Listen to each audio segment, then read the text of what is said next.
Well, turn on the bubble machine anytime you like, Scott. And Okay, give me a second. the ball is in your court. All right, we're rolling. Let me pull up my list of insightful questions. Why don't we start talking about, we'll call it the birth of the Lightfoot Band. And was there, I'm imagining that after Gordon's passing, there maybe was a discussion among the band members. What do we do now? Do we call it a day, or do we go forward? Was there any kind of a discussion like that? Oh, absolutely, there was. And it wasn't for several months after Gordon's passing. And we saw each other at the funeral, and we saw each other, at the reception afterward, and no words about the future really were spoken that I can remember. But then Rick and I were on the phone some months later, and we said, you know what, we should all get together and just, get together, because we're so used to being together for all of those years, and it'd be great to see everybody, and maybe we can talk about what everybody wants to do now. Mm-hmm.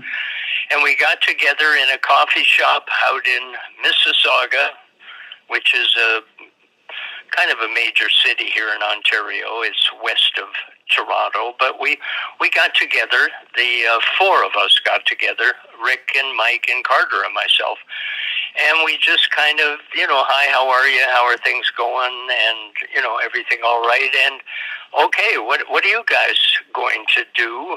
And should we do anything together? Anybody have any desire to keep this going as a band? And there was kind of a resounding, overwhelming sentiment about, we need to stay together and we need to keep this going. And there were a number of reasons for that. And just that we enjoyed each other's company. We enjoyed playing together. We really felt kind of a duty to keep Gordon's songs alive in a performance setting. And so we talked about, how do we do it? And we kind of really didn't know. We're also spoiled working for Gordon Lightfoot in so many different ways, Scott. And part of it was that the organizational part, the travel arrangements, we had a leader. We had our definite leader, and we were all good followers, and all of a sudden the leader's gone. And, okay, what do we do now? So basically we thought, let's stay together. I even asked the guys, I said, do any of you guys sing? Because we hadn't done a lot of background vocals or any of that kind of stuff. And a couple of the guys said, I can sing a song or two. And we were kind of kicking around ideas about what do we do about the singer. Mm-hmm. And there were several ideas that were presented, one, of course, being we should get a guy who plays rhythm guitar and who sings. And then there was, maybe we could get guest artists to come out in different venues, and we could have maybe a pool of singers and maybe have them come out when they were available. Anyway, a whole whack of ideas were kicked around. And finally, Rick suggested, and I'm not even sure if it was at that meeting, it might have been even later, that Rick said, you guys remember Andy Mock, and just, a great guy, great fan. He had hung out with us for, I think the entire time I was with Gordon, which was 48 years. Andy, just a great guy from the Columbus, Ohio area. And he was a singer, and he played acoustic guitar and was a huge Gordon Lightfoot fan. And Rick said, why don't we give Andy a shot? Why don't we see if, and everybody, nobody objected. And it seemed like it was a good idea to at least see how that worked. And long story even longer, we got Andy who's now living in Florida. He's on the west coast, southwest coast of Florida, down just south of Tampa. He lives now with his wife, Dorothy. Andy agreed to fly up, and we got a rehearsal space, and we had a couple of days of rehearsals, and the band got together, and we said, that was pretty darn good, and I kind of like the way this is going. Why don't we give them a shot again? So we had another set of rehearsals, and then we had a little meeting. We asked Andy to leave the room, and we had a meeting and said, okay, what do you think? Is he the man? And we all agreed that Andy would be the man, and he agreed to do it, and he has done the travel from Florida up to Toronto on a number of occasions for rehearsals and for the gigs we've done, and it has worked out just fabulously, Scott. So that's how the Lightfoot Band was born. When I first heard that the band was continuing, the Lightfoot Band was continuing, I thought, well, those musicians have been playing together for a long, long, long time. That should be relatively easy for them. You kind of touched on what I'm going to say next a moment ago, and that is that what I didn't take into account right away was Gordon as a musician in the band leader, the songwriter, and he's not there anymore. So that would have to have an impact on the communication among the rest of the band members when you're performing.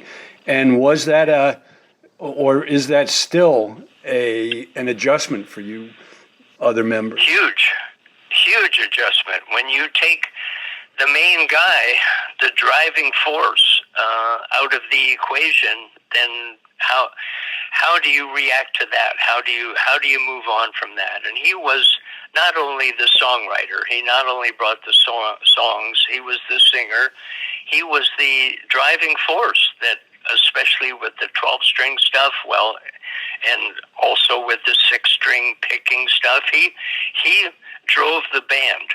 And he was the one who decided what tempo the songs would be played at on any given night. And there was quite a range of tempos, the way Gordon felt on any given night, that a song could be, driving and faster than it was the night before or would be the following night, just the way Gordon felt. And he drove the bus. So now what do you do? So I took on the responsibility of counting the songs in, and I think that's worked out pretty well. But also Andy. We had to get Andy to be the acoustic guitar, the rhythm guitar player, and to now kind of follow the drums, kind of follow the lead from the drums now, which was completely different for all of us. We were so used to having Gordon lead us. Mm-hmm. And now it's a different thing, and I have to honestly say we're still adjusting to that. And I bring the human element to the band where I'll count a song in, and a lot of it is how I feel on a certain night. And there won't be maybe quite as big of a range in tempos as there was with Gordon, but we're all still adjusting to all of those elements that have been taken away. Okay, that makes sense. When Gordon was still alive, did you guys ever talk with him about continuing on in his absence? Yeah, no, that actually never ever came up. I'm not sure Gordon ever addressed that possibility. He was very much Gordon Lightfoot all the time, and he was again the driving force. He was he was the man, and it didn't. I'm not sure if it even would have occurred to him what was going to happen after he was gone, but no, that was never an issue. It was never a topic of discussion. Okay.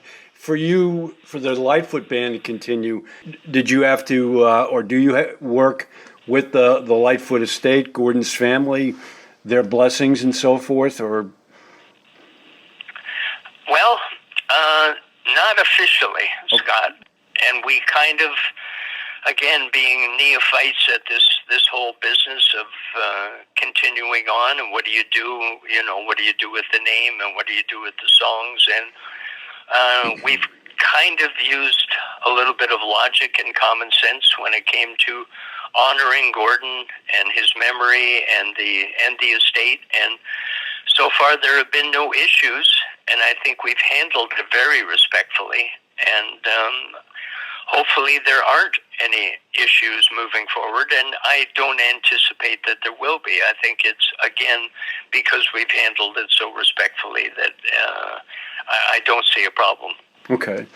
When the Lightfoot Band performs, are you performing any of Gordon's songs that either rarely came up during Gordon's shows or never came up? And he had so many great songs that you couldn't do them all. Or are you performing any songs people probably haven't heard in a long, long, long time?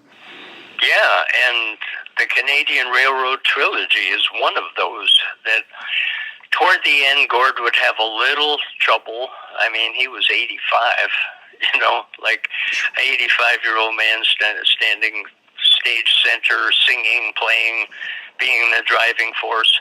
He did have a little bit of difficulty with a few of the songs, and the Canadian Railroad Trilogy was one of them, and that's one of the most beloved Lightfoot songs. He just had a little trouble with the vocal range toward the end, and he was adamant that he wasn't going to change the key and that the songs are the way they are, and he wrote the songs in the keys that he felt were correct for the song. So anyway, to answer your question, yes, we play the Canadian Railroad Trilogy, we play The Circle is Small, we brought back Summer Side of Life, which was one of the songs Gord was having a little trouble playing on the guitar, and the guitar part is very important to that. So, yeah, those three for sure are songs that have been resurrected, and the fans seem to really love those. Speaking of the fans, what are you hearing from fans as you at the different performances? Yeah, the fans have been so responsive and so positive, and we didn't know. Honestly, it was uncharted territory for us, and we thought, okay, we'll play these songs the way Gord wanted them played, and we will be respectful of that, of the arrangements, and how will people react to a Gordon Lightfoot show without Gordon Lightfoot? And the response has been fabulous. We started in a club in downtown Toronto. We did a 2-night stint, and there were a lot of family and friends, of course, but there were also Lightfoot fans, and they were just so positive. The response was so positive, and then we moved on to a bunch of theater dates up here in Ontario, and the response has been just so overwhelmingly positive, and we're still building. We're still building, Scott, and so far so good. Yeah, I see on your website you have bookings into September, October, November, and I imagine there will be more dates added. Yeah, we really get going again. We've been off for a couple of months now. A lot of the festivals and theater dates in the summer were booked so far in advance, and we were late in the game, into getting into the game, that there were no openings left. So okay. We've been off for a couple of months, but we get going in, I think it's 3 weeks from tomorrow. We're playing a festival out here in the city just west of Toronto called Oakville. And then, we start to get quite busy in September and October. We go out to the Maritimes, the eastern part of Canada, for like a 10-day tour, I think it is. And then we come back here for some dates. And then there's talk about us going to Michigan in December. So we may actually be invading the United States before the calendar turns over for the new year. You certainly performed a lot in the States. Why not continue that? I can't imagine that you wouldn't be welcome in the same venues.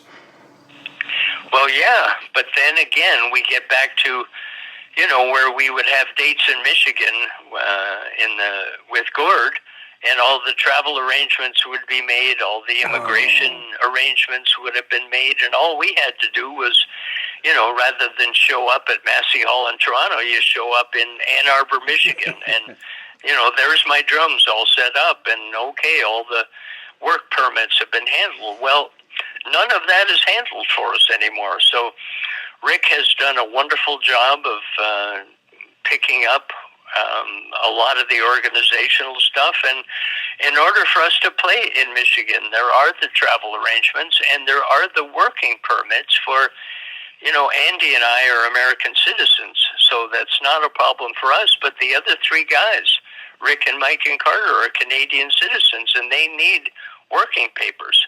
And then you have to apply for those. They have to be approved, and there's all of that mechanism that has to be looked after. So I'm sure it won't be a problem, but, God bless Rick for taking that on and for handling all that.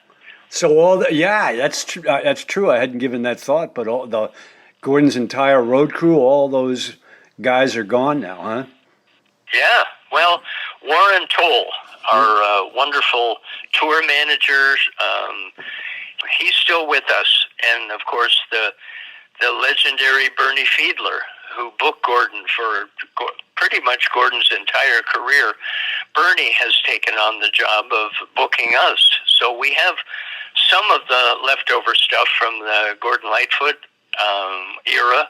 Yep. And Bernie's doing a wonderful job for us, and Warren's doing a wonderful job in handling all the technicalities and stuff that go into playing a theater and all that kind of stuff. So we do have some of it, but no, we right now, of course, we don't have a lighting director, we don't have a sound engineer, so we go in and work with the crew at the different venues, which is also quite different for us.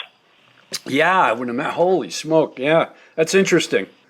Social media. I see you've got a website, the lightfootband.com. Thank you. You've got a Facebook page, and you have an Instagram account. So, did you know that?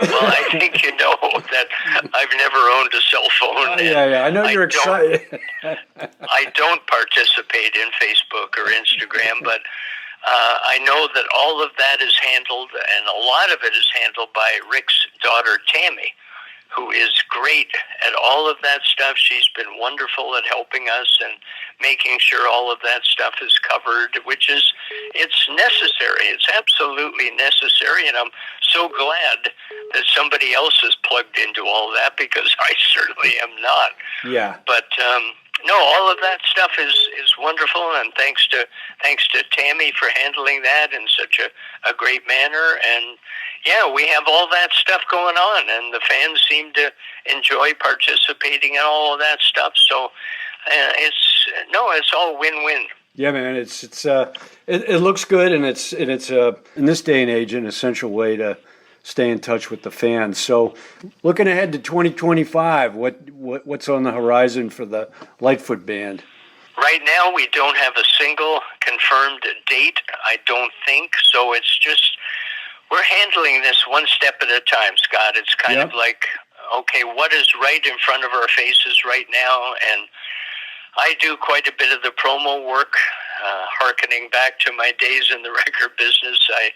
I kind of am the one that arranges for newspaper and radio interviews for the guys in the band and for us, and I handle that kind of one gig at a time. And so as far as 25 is concerned, we're all very much looking forward to working in 25, and we're hoping that we'll be a little bit busier because we're not so late in the game when it comes to 2025, and we're just looking, onward and upward to some great and greater things happening in the coming year. Are you likely to be recording music of your own as a band, do you think? Well, again, it's one step at a time, and that would be a few steps beyond what we're ready for right now. But no, never say never. And could I see that as a possibility? Absolutely. And I think everybody's playing great, and the sound is great, and that would be a distinct possibility, Scott. But right now, we have our hands full. Just handling handling theater performances as a band. Man, oh man. Okay, well, my last insightful question: what can fans of Gordon Lightfoot's music do to support the Lightfoot Band? Well, participating in all the social media stuff is very, very helpful. We hear from people, hey, when are you coming to Denver? When are you coming to Calgary? Hey, we need to see you in Albany. All that stuff is meaningful. And just, if they could come out and support the band, that would be fabulous. And one of the things we are doing is we're doing meet and greets after every show, and you don't need a backstage pass. We're coming out to the lobbies of the venues, and people, I've spoken to a bunch of people who've said, I've been waiting to talk to you for 20 years, but I could never get a backstage pass. Well, now, if people want to talk to us and ask us questions, and we tell stories during the shows, which is something that never happened before, and people have found that to be interesting. The behind the scenes stories and what was it like really working with Gordon Lightfoot, and now you get to talk to all of us. If you want to hang around after the show, we come out to the venues, come out to the lobbies, and people get to talk to us if they want, and it's fabulous. I love talking to the fans and hearing their perspectives and answering their questions. So, yeah, just come out, buy a ticket, have fun, enjoy the Gordon Lightfoot songs as great as they are, and come say hi to us.